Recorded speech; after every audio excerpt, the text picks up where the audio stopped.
បាទគ្រូជំរាបសួរដល់បងប្អូននិងមិត្តភ័ក្តិទាំងអស់គ្នាថ្ងៃនេះគឺខ្ញុំនឹងធ្វើការបង្ហាញអំពីរបៀបការដាក់ link បណ្ដាញសង្គម YouTube ឬក៏ link channel Telegram ចូលទៅក្នុង channel YouTube របស់យើង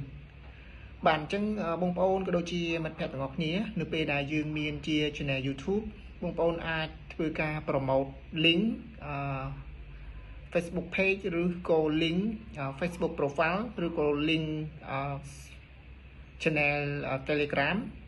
ដើម្បីឲ្យ viewer គាត់បានធ្វើការស្គាល់នៅ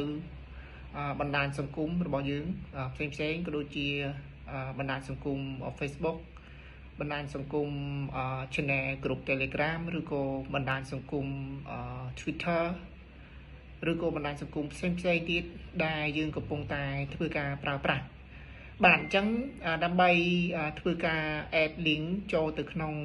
channel YouTube របស់យើងបងប្អូនក៏ដូចជាមិត្តភ័ក្តិទាំងអស់គ្នាត្រូវមានជា channel YouTube បាទអញ្ចឹងនេះគឺជា channel YouTube របស់ខ្ញុំដែលខ្ញុំបានធ្វើការបើកទៅលើ channel របស់ខ្ញុំអញ្ចឹងដើម្បីយើងធ្វើការ add link ទៅបានគឺយើងត្រូវធ្វើការចូលនៅត្រង់កន្លែងពាក្យ icon នៃ channel របស់ខ្ញុំបន្ទាប់មកទៀតគឺយើងត្រូវធ្វើការចុចនៅត្រង់កន្លែងពាក្យ view your channel បាទអញ្ចឹងនៅត្រង់ចំណុចកន្លែងនេះបងប្អូនក៏ដូចជាមិត្តភ័ក្តិទាំងអស់គ្នាត្រូវធ្វើការចុចនៅត្រង់កន្លែងពាក្យ customize channel បាទអញ្ចឹងនៅត្រង់ចំណុចកន្លែងនេះបងប្អូនក៏ដូចជាមិត្តភ័ក្តិទាំងអស់គ្នាត្រូវស្វែងរកមើលនៅពាក្យកន្លែងlink ដែលយើងអាចធ្វើការចុចនៅត្រង់កន្លែងពាក្យ add link បាទអញ្ចឹងនៅត្រង់កន្លែងនេះគឺយើងត្រូវធ្វើការមានជា link ដែលខ្ញុំបានធ្វើការរៀបចំរួចរាល់ហើយនៅក្នុង file Word របស់ខ្ញុំបាទអញ្ចឹងនៅត្រង់ចំណុចកន្លែងនេះគឺខ្ញុំនឹងធ្វើការ copy ខ្ញុំសូមមកធ្វើការវាបញ្ចូលទេគឺខ្ញុំធ្វើការ copy បាទខ្ញុំផាសតមកទៀតគឺយើងត្រូវធ្វើការ copy នៅ channel YouTube link channel YouTube របស់ខ្ញុំ URL បាទខ្ញុំផាស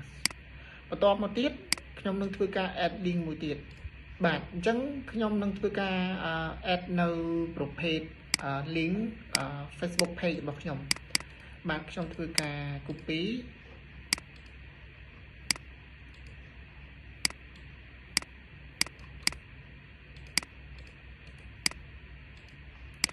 បាទខ្ញុំធ្វើការ add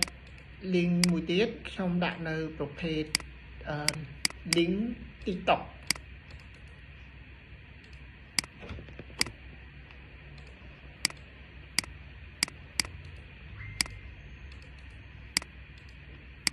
បាទខ្ញុំធ្វើការ add មួយទៀតខ្ញុំ add នៅប្រភេទ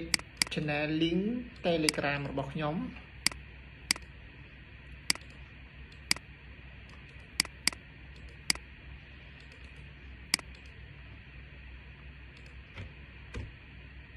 បាទអញ្ចឹងគឺរួចរាល់បាទអញ្ចឹងបើសិនជាករណីបងប្អូនក៏ដូចជាមិត្តភ័ក្តិទាំងអស់គ្នាចង់ធ្វើការ add link ផ្សេងដែលយើងកំពុងតែធ្វើការប្រើប្រាស់បណ្ដាញសង្គមផ្សេងទៀតគឺយើងគ្រាន់តែធ្វើការចុចនៅពាក្យ add link បាទអញ្ចឹងបន្ទាប់មកទៀតគឺយើងអាចធ្វើការចុចនៅពាក្យ publish បាទគឺរួចរាល់បាទអញ្ចឹងនៅត្រង់ចំណុចកន្លែងនេះគឺយើងត្រូវធ្វើការចុចនៅត្រង់កន្លែងពាក្យ view channel ដើម្បីយើងចូលទៅមើលនៅប្រភេទ link ដែលយើងបានធ្វើការដាក់នៅក្នុង channel YouTube របស់ខ្ញុំបាទអញ្ចឹងគឺខ្ញុំសូមធ្វើការចុចនៅត្រង់កន្លែងពាក្យ more link បាទឃើញថាតកតងនឹង link ដែលខ្ញុំបានធ្វើការដាក់នៅក្នុង channel YouTube គឺមាន4បាទអញ្ចឹងមាន link channel YouTube 2 Facebook page TikTok ហើយនិង channel Telegram group